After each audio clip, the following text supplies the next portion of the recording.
بسم اللہ الرحمن الرحیم۔ ربانی صاحب، رؤیت ہلال ایک موضوع ہے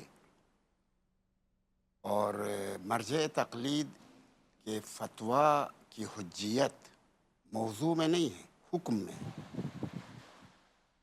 لہٰذا اس میں ہر فرد اپنے طور پہ دیکھے، یہ پہلے بھی کبھی گفتگو ہوئی تھی تو وہاں پر میں نے عرض کر دیا تھا، اپنے طور پہ دیکھے۔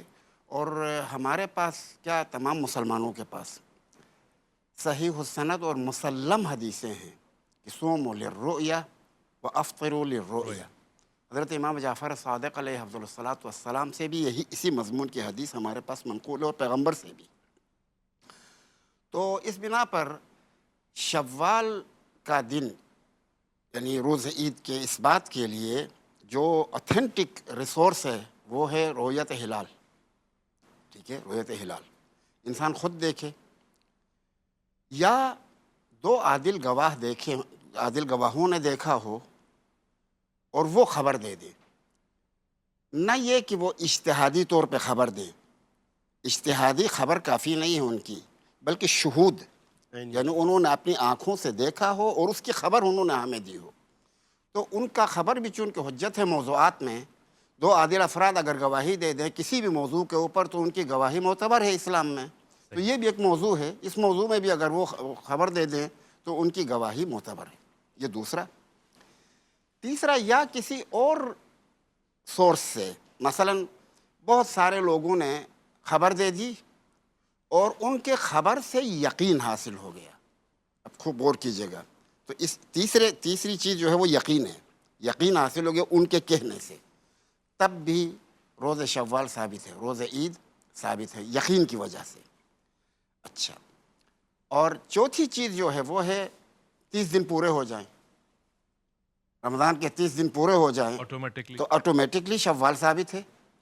پانچویں چیز ایک اور ہے، وہ یہ کہ اگر حاکم شرع، یعنی جس کی حاکمیت شرعی اعتبار سے مسلم ہو، جیسے پیغمبر کی حاکمیت یا پیغمبر کے بعد ان کے جانشینوں کی حاکمیت، اور ہمارے نقطۂ نظر سے ولی فقیہ کی حاکمیت، یہ مسلم ہے۔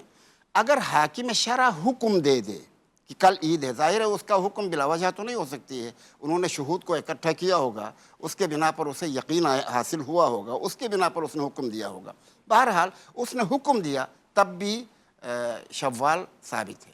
یہ 5 راہیں ہیں کہ جن سے روز شوال کے دن جو ہے وہ عید کا ہونا ثابت ہو جاتا ہے۔ اما سائنسی راہیں جس پر بہت گفتگو ہوتی بھی ہے، تو دیکھیں سائنسی راہوں میں کہا جاتا ہے کہ آپ کے اوقات سحر، اوقات افطار انہی سائنسی راہوں سے متعین ہوتی ہیں، اور فجر، ظہر، عصر، مغرب، عشاء، ان کے اوقات بھی ان کے بتائے ہوئے کیلنڈر کے مطابق ہی طے ہوتے ہیں۔ تو عید کے دن کے لیے چاند اگر یہ بتا دیں تو وہاں پر کیوں ان کا کہا ہوا معتبر نہیں ہے؟ یہ مثلا ایک سوال ہو سکتا ہے، اور کرتے بھی ہیں۔ تو اس میں یہ ہے کہ اس چیز میں ہمیں اگر یقین حاصل ہو جائے کہ ان کا کہا ہوا پرفیکٹ ہے تو ٹھیک ہے، اس سے ثابت ہو جائے گا، معیار یقین ہے۔